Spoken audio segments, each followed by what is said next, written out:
Alrighty, so the translated patch notes for the new JPKR patch is out, and we actually have the skill translations for the brand new character. I said last night, once I made the original video, that I would probably end up making one once the skill translations came out, and here we are. So, no webcam, just because it's the middle of the day. It's really hard to get the lighting right in the day for some reason on that thing. But yeah, let's hop into this thing really quickly. If you aren't subscribed and you're new here, feel free to sub. You know, I do content every day and get new stuff like this from the JP patch. Not that I play JP, but either way. So we have the new character, the World Serpent Jormungandr, which is a bit odd considering what Jormungandr is in Norse mythology. I can only assume that this is she used to be the World Serpent, or she has changed her form into this human-like form, but she is an unknown character, which I guess makes a little bit more sense because Jormungandr is normally like a giant serpent. So it's very fitting, I guess, that she's snake-like, but I'm not really sure why she's just a regular human-looking character. I'm sure there's some lore there in the actual story or something. But yeah, let's hop into this thing. So she is a character only for Icthernir. That was pretty apparent from the showcase that they did last night during a live stream. In Demonic Beast Icthernir battle, for 2 turns at the beginning of each turn, increases all allies' stats by 30% when 3 allies use 1 or more skills each. All allies will have the effect reapplied. Heroes who use their skills after the effect reapplied will not receive the effect again. Applies only once, or effect only applies once. So it's a really interesting passive. This is one of those passives that it's going to be really hard for me to understand what that means without seeing it in game. I don't know, the whole fact that like it lasts for 2 turns at the beginning of each turn. I don't know if that means it's supposed to be each phase, or what the deal with that is, and the fact that you can use your hero skills to reapply it. I'm assuming that has, that ties into the fact that you're supposed to use different colored units for the color wheel on phases 2 and 4 of the battle. I'm pretty sure that has something to do with like that and ties into that sort of mechanic. So from the stuff that we've seen of her, she seems really good as far as like being a support unit for the deer, so I'm really excited about this. The one thing that I was kind of iffy about whenever they were showcasing teams and stuff like that on the stream is that they weren't using teams with any sort of healing, and I completely understand now. All of her cards looked like AoE skills to me because they were very like broad, like wide attacks and everything, but they are both single targets, which is good. Inflicts damage equal to 400% of attack on one enemy and restores the HP of all allies by 40% of damage dealt. So I'm assuming the multiplier is going to go down, of course, as you use lesser cards, but the fact that there is some sort of healing is obviously a really good thing. The fact that she has 2 attack cards makes her pretty much the solid green unit for the fight. Now you just have to worry about one of the teams that they used was with red Festival Deanne, and they just brought in an extra red character instead of Melee, so that way they didn't have to worry about just having 1 red attack card, which is smart, of course. So the other skill is really interesting because it cancels buffs and stances on one enemy and inflicts damage equal to 400% of attack. So the fact that it cancels stances, I don't know if this is going to cancel stances at the lower ranks or not, but I can't remember exactly how it works, but I'm pretty sure that you can't cancel the deer's like big stance, the one that like insta kills you. So I'm not sure if this will work against him. I don't remember the actual wording on it or anything like that, but if this will cancel that stance, that would be absolutely insane. But then again, when we were watching the actual like footage of the character and everything on the live stream last night, she buffs your character's damage dealt by so much during those phases that it's pretty like easy to just blow through some of those stages, so you might not have to worry about the stance at all. So I mean, obviously that depends on your RNG and such, but yeah, if it's only like at the gold card that this cancels stances, and it's still kind of a toss-up. I'm not sure if it actually works or not for his stance. Her ultimate is kind of interesting. This is a 1/6 ult, but it increases all allies damage dealt by 7% for 2 turns and inflicts damage equal to 630% of attack on one enemy. So I'm assuming at the very higher ult levels and stuff, you're going to want to ult with her first, give your team the damage increase boost, and then go in really hard with the big attacks and everything, so that way you can beat through the phases. So I mean, she seems like she has a really good kit, of course, for the bird. I mean, honestly, it's not a terrible kit just overall. Obviously, her passive is not going to work in PvP or anything like that. I'm sure as soon as she comes out, there's going to be people using her in PvP as far as like making content on YouTube. I doubt regular players are going to use her unless they just want to do it for fun. But yeah, I mean, she has a pretty interesting kit overall. So let's go over the rest of the notes. There are actually a couple of things in here that are really cool. So the new banner is, of course, a 600 mileage banner. It does have more on there than they advertised. These were pretty much, or they didn't even advertise that Brunhild was on it originally. They just showed that Thonar, Skadi, and Magelda were also on the banner. But the lineup is Jormungandr, which is the new character, Skadi, Magelda, Brunhild, Sigurd, Thonar, the blue Elat, which is the newer one, which is kind of weird. I'm not really sure why they're bringing her back. Chandler, new King Arthur. I'm assuming this is Excalibur Arthur, or it could be Green Arthur. I'm not positive. I think that's Excalibur Arthur, though. Green Shin, and Camilla for whatever reason. So I'm not really sure why they threw Camilla on there, but I don't know. Hopefully that's foreshadowing that she's going to get some sort of support, but I highly doubt it. She's not gotten anything in a really long time, and I don't see it happening anytime soon. So, of course, Ragnarok Chapter 4 is going to be coming out. I'm really actually interested in this one because I want to see some of the lore behind her and why she looks like this instead of a giant snake lady. Or, well, not a lady at all. Just, I don't know why she's not a giant snake, but I don't know. We'll see, I guess. She, of course, has 2 new UR outfits that are going to be coming out. The SSR outfit that you would normally be able to buy is actually going to be unlocked through the Demonic Beast Croc Shell event that they're bringing back, so that's at least good. You get a free outfit for her.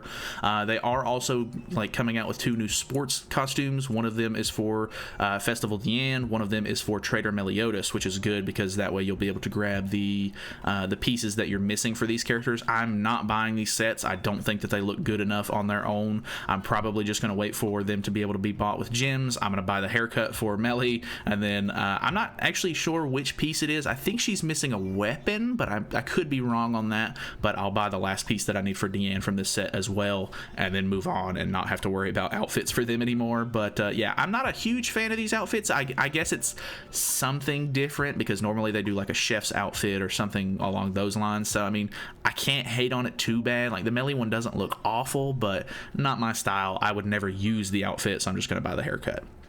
There are a couple of new card packs, or yeah, technically they're just cards that come in a pack from the different events. The bingo event is where you're going to get two of these cards, and then the event boss exchange shop is where you're going to get the other one.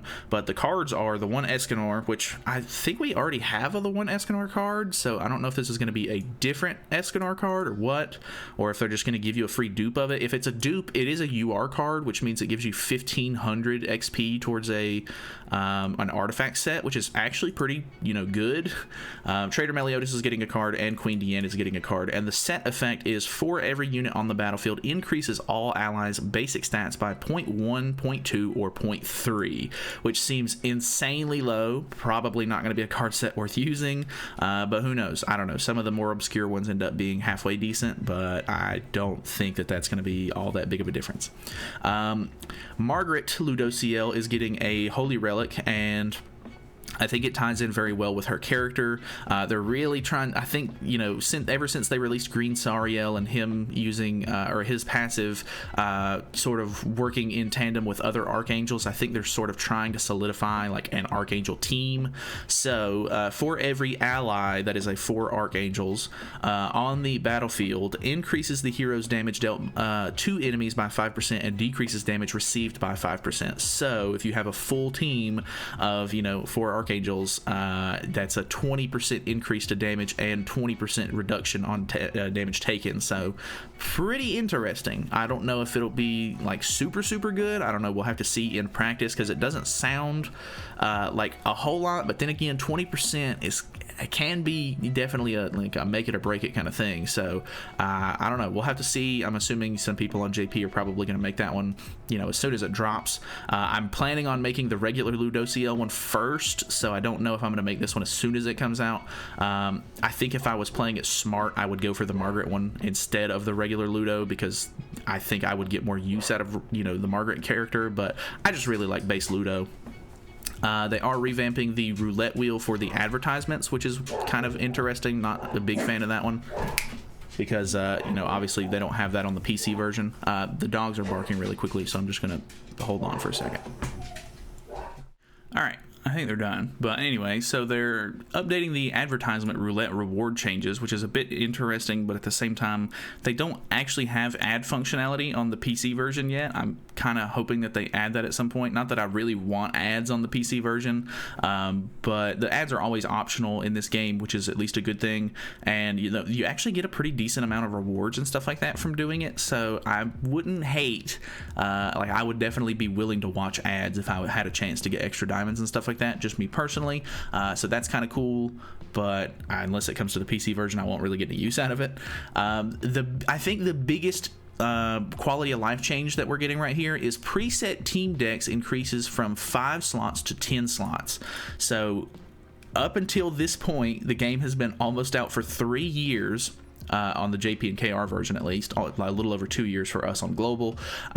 There's only been 5 team slots that you've been able to use, and it has really gotten to the point to where, you know, there's so many characters and so many different types of events and stuff like that that happen. They're finally upping it to 10 slots, which is honestly a big improvement. I'm really happy about that. I'm going to be looking forward to, you know, now I can have like a farming team, a Fort Solgris team, you know, all of these different teams completely set up, and I won't have to like move around some of the slots and stuff like that just for random events. Like I can have like a random event slot on top of all of my other stuff and everything, so that'll be really cool. Gotcha page improvement now shows the unique information and traits of the unit, so that is pretty interesting. I don't know for sure how this is going to work, but we'll look at that, I guess, a little bit whenever it drops on global. I don't think I'll make a video on it by any means, but I'll definitely look at it more once we get our hands on it. Some enemies now have their unique shown in one page, so it looks like you hit this little button, at least on Croc Shell, and you can see his extra stuff instead of having to click on each one of them. I guess that's pretty nice, honestly, because, you know, that can be kind of dumb having to click on each and every one and then click off of it, etc. Jormungandr will be available as the character to give out login rewards in celebration of Chapter 4's launch. So you're going to be able to choose her as your login character. So like when you know, log in and you get Elizabeth or Derriere or Miguelda or whoever you've chosen as your character, you can now choose Jormungandr for that, which is pretty cool. I mean, you know, more variety options for people. That's kind of nice.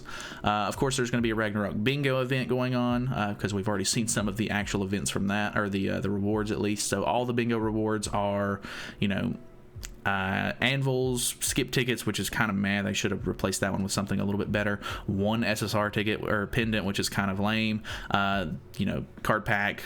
As they're dang, I can't even talk right now. Super Awakening coins, which is good. Engravement, or not engravement stones, man, I just can't talk. Either way, you see what the rewards are. I'm just gonna shut up now. Individual board rewards are as follows. Not too bad. You know, these are the bingo events are honestly probably one of my favorite ones, just because it's so simple. There's not a whole lot to it. It's not very tedious or anything, so that's good.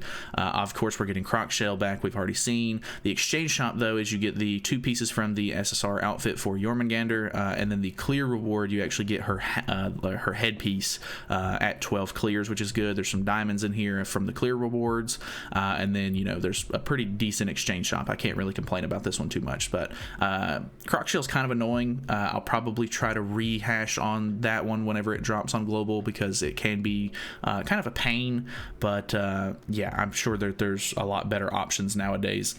Obviously, every time one of these demons sort of redrops, you know, there's all kinds of new characters and stuff to beat it with. So that is pretty much it for the notes. There is a dev note out as well for the JP and Korean players. They haven't translated it and released it for global players just yet, but it has a lot to do with this new Ragnarok patch and the new character, along with a couple of things that they're planning on releasing in the future. I've already read over it, but I'm going to wait for it to come out on the global side of things, so that way it's a better translation before I actually read over it, because some of the stuff was kind of hard to understand in the JP note. So that is basically it. Thank you guys so much for watching. Hopefully you guys enjoyed the video. Feel free to subscribe if you have not already, and I will see you in the next one.